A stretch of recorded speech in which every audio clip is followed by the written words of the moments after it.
Bem-vindo ao canal Liderança Relacional. Meu nome é Matheus Maia e hoje eu quero mostrar para você como a Bíblia responde a seguinte pergunta. Alguém pode ser um cristão andando sozinho? Quer saber a resposta? Então permaneça ligado porque depois da vinheta começa mais um vídeo da série A Bíblia Responde.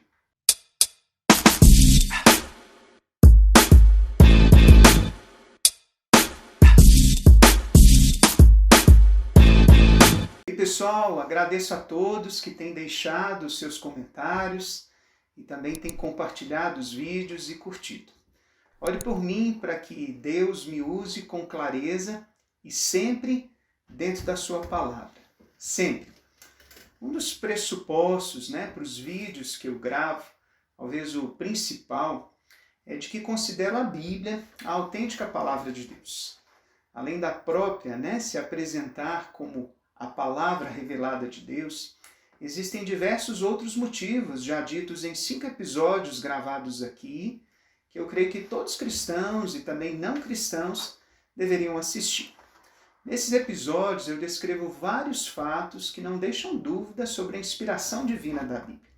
Eu falo sobre as profecias cumpridas, sobre como se deu a canonicidade da mesma, sobre as afirmações de Deus nas Escrituras. Eu cito também o que Jesus afirma sobre ela e sobre o papel do Espírito Santo confirmando as Escrituras em nossos corações. Eu dei uma ênfase muito grande neste tema porque dele dependem todos os outros tratados aqui, já que o nome da série é A Bíblia Responde. Por estes e outros motivos, eu considero a Bíblia como palavra inspirada por Deus. Para dizer de uma outra forma, aquilo que a Bíblia diz, Deus diz. Talvez você não concorde comigo, eu te respeito, nem sempre eu vi assim também. Eu tinha muitas dúvidas, mas depois de averiguar muito mesmo, eu cheguei a esta conclusão de que a Bíblia é o manual fiel de Deus para todo homem. E que o próprio Deus conduziu a sua escrita e a preservou na história.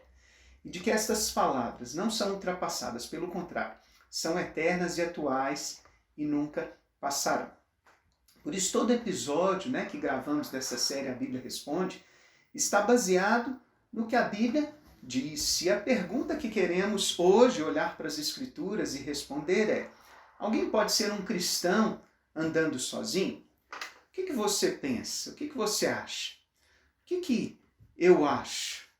Nada disso é tão importante quanto o que a Bíblia acha. Então vamos ver o que a Bíblia fala a respeito. Primeiro vamos para as palavras de Jesus. Se você considerar Jesus como filho enviado por Deus, o Messias, você vai dar ouvidos às suas palavras, não é mesmo? E o texto aqui de Mateus 18, 19 e 20, ele diz assim, Mateus 18, 19 e 20. Em verdade também lhes digo que se 2 de vocês sobre a terra concordarem a respeito de qualquer coisa que vierem a pedir, isso lhes será concedido por meu Pai que está nos céus.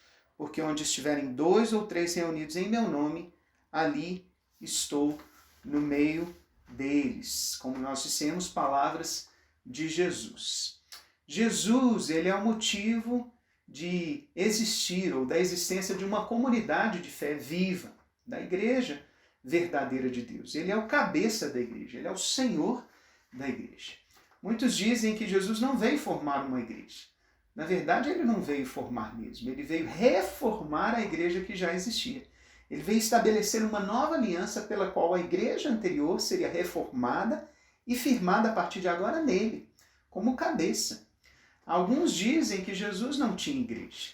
Isso não é verdade. Jesus frequentava uma igreja sim, e deu este exemplo. Ele frequentava a sinagoga, ele participava das festas judaicas. Aliás, ele deu exemplo em tudo, servindo as pessoas, sendo batizado, amando a todos e ensinando a verdade da palavra. Inclusive, Jesus lançou o seu ministério na sinagoga de Nazaré. O texto de Lucas 4 diz que ele foi lá no sábado, segundo o seu costume, e quando lia as palavras proféticas de Isaías a respeito do seu messianato, ele acabou sendo expulso dali. Mas você pode dizer, a igreja não são instituições, Mateus, com certeza. A igreja, enquanto instituição organizacional, só existe porque a lei determina, e isso é bom para estarmos regulares diante dos homens, para funcionarmos e termos um lugar visível, central, um lugar de reuniões regulares, onde qualquer um pode entrar, frequentar e ouvir a palavra de Deus. Mas a igreja é, antes de tudo, um organismo vivo. E a igreja organizacional deve estar subordinada à igreja organismo, ou seja, os valores da igreja bíblica devem reger a igreja institucional. E por ser este organismo, é que seus membros devem estar unidos, ter uma vida em comum. Cada qual é parte do corpo, com um dom diferente, com uma função diferente. Porque somos seres completos, temos uma necessidade inata de doar e também de receber. Na vida espiritual ninguém pode crescer se não doar de si mesmo, se não servir aos outros e se também não for ministrado. Sozinho ninguém cresce, muito menos louva a Deus, porque ninguém ministra a si mesmo. Deus não quer que o sirvamos, Ele não precisa disso. Deus deseja que o adoremos enquanto servimos uns aos outros, enquanto servimos os nossos irmãos. E ninguém também pode ser um lago que apenas recebe água, mas que também permite esta água escoar, abastecer outros lugares, pois senão será como um mar morto, aquele lá de Israel. Água parada, como dizem aí, dá dengue. Quem não trabalha junto pela missão que Deus deu, atrapalha. Uma pergunta: como podemos crescer na fé, desenvolver os dons que temos, aprender a perdoar, prestar contas, compartilhar nossos talentos se andamos sozinhos? Mas a igreja errou comigo, pastor Mateus. Mas a igreja não é perfeita. Sim, com certeza. Mas quem é perfeito? Quantas coisas maravilhosas você recebeu na igreja? Será que a justificativa de que a igreja é imperfeita é válida para você abandoná-la? Será que quando andamos sozinhos não estamos sendo egoístas? Alguém pode ter errado com você, mas você também errou muitas vezes. E é nesse aspecto que reside a beleza de ser igreja. Erramos, mas voltamos atrás, nos arrependemos e continuamos juntos. Quer gostemos, quer não. As pessoas na igreja são nossa família e temos de aprender a viver com elas. Até porque vamos passar a eternidade com essas mesmas pessoas. Alguém disse: quantas vezes o mundo errou com você e você continua nele? Você não deu cabo na sua vida por conta disso. Agora, com a igreja, que é projeto de Deus, você vai agir de maneira diferente? Se você é casado, e seu cônjuge errou, você deve perdoá-lo, não é mesmo? Com seu filho, com seu pai, é a mesma coisa. Por que na igreja a gente age de maneira diferente? Eu vejo muito mais uma predisposição em não querer ter compromisso do que realmente motivos reais para não ser parte da igreja. Às vezes as pessoas acabam cultuando seus próprios desejos, suas vontades, ao invés de atentar para as sãs doutrinas, como Paulo disse lá para Timóteo, em 2 Timóteo. Mateus, mas tem pastor que rouba, tem padre que é pedófilo. Sim, é verdade. Um ou outro fez isso, e a mídia aproveitou-se disso e deturpou a imagem destes ministros. Mas a maioria, a grande maioria, são homens de Deus, que têm um chamado divino. Foi o próprio Deus que os chamou, e eles estão ali servindo, dando a sua própria vida. Eu mesmo conheço centenas de pastores que têm se sacrificado para ministrar na vida das pessoas. Às vezes tirando o que tem da despensa para dividir com as suas ovelhas, abrindo mão do seu tempo de lazer, de descanso, de festas, de jogos, encontros de famílias, para servir as pessoas. Verdadeiros pastores que cuidam das ovelhas. É por isso que a Bíblia diz lá em Hebreus 13:17, obedecei a vossos pastores, aos vossos líderes, e sujeitai-vos a eles, porque velam por vossa alma, como aqueles que hão de dar conta delas, para que o façam com alegria e não gemendo, porque isso não vos seria útil. Eu gosto do exemplo de que a igreja é como a arca de Noé. Lá dentro tem sujeira, tem barulho de animal. Quem está envolvido na construção da arca tem muito trabalho. Vai ter que conviver com o inesperado, vai ter que dividir tarefas. Quando tem chuva, vai ter que esperar a promessa de Deus se cumprir. Mas quem está lá dentro está protegido, está guardado. Quem está lá dentro confia na palavra de Deus e será salvo. É preferível estar dentro da arca do que morrer fora dela. É preferível conviver na igreja com todos os seus defeitos e tarefas do que correr o perigo de estar fora dela e se perder, se esfriar, se apostatar. Há uma promessa dada por Jesus para aqueles que são membros do corpo. Ele diz lá em Mateus 16:18, as portas do inferno não prevalecerão contra a igreja. Outra razão pela qual não podemos andar sozinhos é porque foi o próprio Deus quem instituiu a sua igreja. É uma instituição de Deus. Ele não disse que seria perfeito, ele não disse que seria fácil, ele não disse que não teria problemas. Ele disse para nos esforçarmos em estar juntos. É por isso que lá em Hebreus 10, 25, Hebreus 10, 25,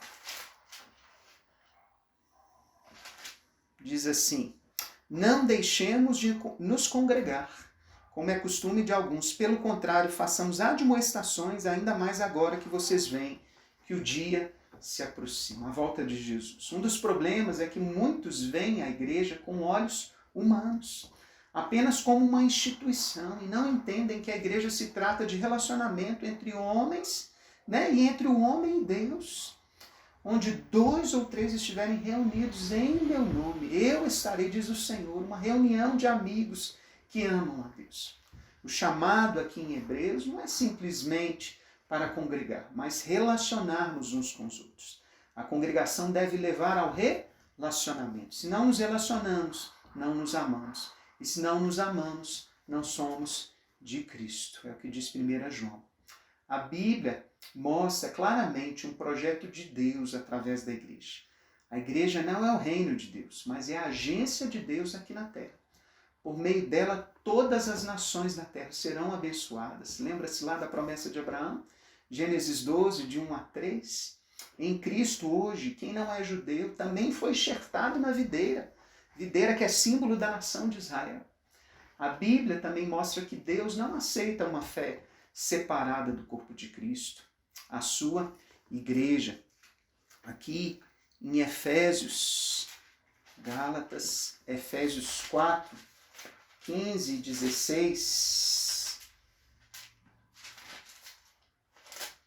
diz assim: mas, seguindo a verdade em amor, cresçamos em tudo naquele que é a cabeça, Cristo, de quem todo o corpo, bem ajustado e consolidado pelo auxílio de todas as juntas, segundo a justa cooperação de cada parte, efetua o seu próprio crescimento para a edificação de si mesmo em amor, da igreja de si mesmo. Por acaso você já viu um braço viver longe das outras partes do corpo e também da cabeça? Não, não é mesmo? Eu também te pergunto, você acha que vai encontrar uma igreja perfeita? Alguém disse que no momento que nós entrarmos na igreja, ela deixa de ser perfeita. Outras perguntas. Será que devemos mesmo evitar a igreja por causa de seus defeitos? Ou isso parece muito mais uma forma de distanciamento proposital, porque não queremos nos dar ao trabalho de nos reunir, de servir uns aos outros, não queremos nos esforçar para levar o Evangelho ao mundo todo? Você acha mesmo que ler a Bíblia e orar sozinho é tudo que Deus quer de você, de nós? E mais uma pergunta.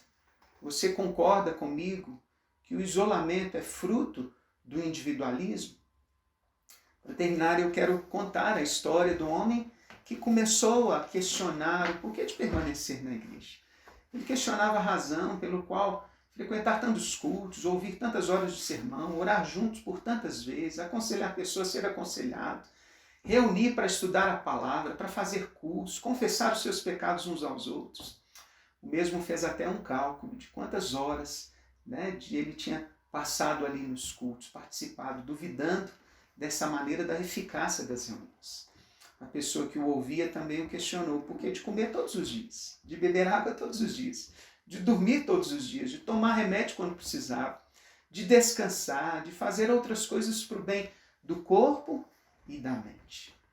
Moral da história é que às vezes damos muito valor à vida física e emocional, mas esquecemos que também somos seres espirituais, que se descuidarmos e não seguirmos a orientação de Deus, de nos relacionarmos, de sermos um só corpo, entramos num caminho muito perigoso, um caminho fácil do qual podemos nos acostumar e até nos perder.